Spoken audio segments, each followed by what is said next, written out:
فضائل درود شریف حدیث پاک میں آتا ہے، پیارے آقا صلی اللہ تعالیٰ علیہ وآلہ وسلم نے ارشاد فرمایا کہ 3 ایسے خوش نصیب انسان ہیں، خوش قسمت انسان ہیں جن کو اللہ تعالیٰ کل قیامت کے دن اپنے عرش کے سائے میں جگہ عطا فرمائے گا۔ اب غور کریں، تصور کریں کہ جب رب کے عرش کے سائے کے علاوہ کوئی سایہ نہ ہوگا، یار کتنے خوش نصیب ہیں۔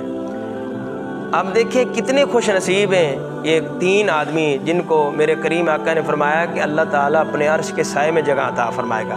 ان میں سے جو پہلا ہے، میرے کریم آقا نے فرمایا کہ دنیا میں رہ کر کثرت کے ساتھ درود و سلام پڑھنے والا ہے، کہ وہ کثرت کے ساتھ اس کا یہ معمول ہے کہ حضور علیہ السلام کی بارگاہ میں حاضری پیش کرتا ہے، کثرت کے ساتھ درود و سلام پڑھتا ہے۔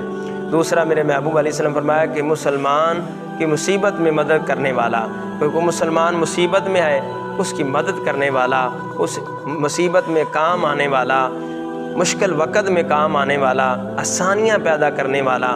تیسرا میرے کریم آقا نے فرمایا میری سنت کو زندہ کرنے والا۔ یہ ایسے خوش نصیب انسان ہیں جن کو اللہ تعالیٰ اپنے عرش کے سائے میں جگہ عطا فرمائے گا۔ جب 2 مسلمان دوست آپس میں ملتے ہیں اور مصافحہ کرتے ہیں تو آقا دو عالم صلی اللہ تعالیٰ علیہ وآلہ وسلم کی ذات پر درود و سلام پڑھتے ہیں۔ ان دونوں کے جدا ہونے سے پہلے ان دونوں کے اگلے اور پچھلے اللہ تعالیٰ صغیرہ گناہ بخش دیے جاتے ہیں۔ قربان جائیں، فرمان مصطفیٰ صلی اللہ علیہ وسلم ہے کہ جس نے صبح کے ٹائم 10 مرتبہ درود شریف پڑھا اور 10 مرتبہ شام کو درود شریف پڑھا، فرمایا کل قیامت کے دن اس بندے کو میری شفاعت ملے گی۔ تو کم از کم اپنی زندگی میں صبح و شام 10 مرتبہ پیارے آقا صلی اللہ علیہ وسلم کی ذات پر درود و سلام کا معمول بنائیں، حضور علیہ السلام کی ذات پر کثرت کے ساتھ درود و سلام پڑھیں۔ اس سے فائدہ یہ ہوگا ہمارے دل میں سرکار کی محبت پیدا ہوگی، سرکار کے ساتھ پیار پیدا ہوگا، اور آقا دو عالم صلی اللہ علیہ وسلم کی ذات پر درود و سلام کی برکت سے اللہ تعالیٰ اولاد ہماری کو نیک بنائے گا، عاشق رسول بنائے گا، وہ پیارے آقا صلی اللہ علیہ وسلم کی فرمانبردار ہوگی، اللہ رسول کی فرمانبردار ہوگی۔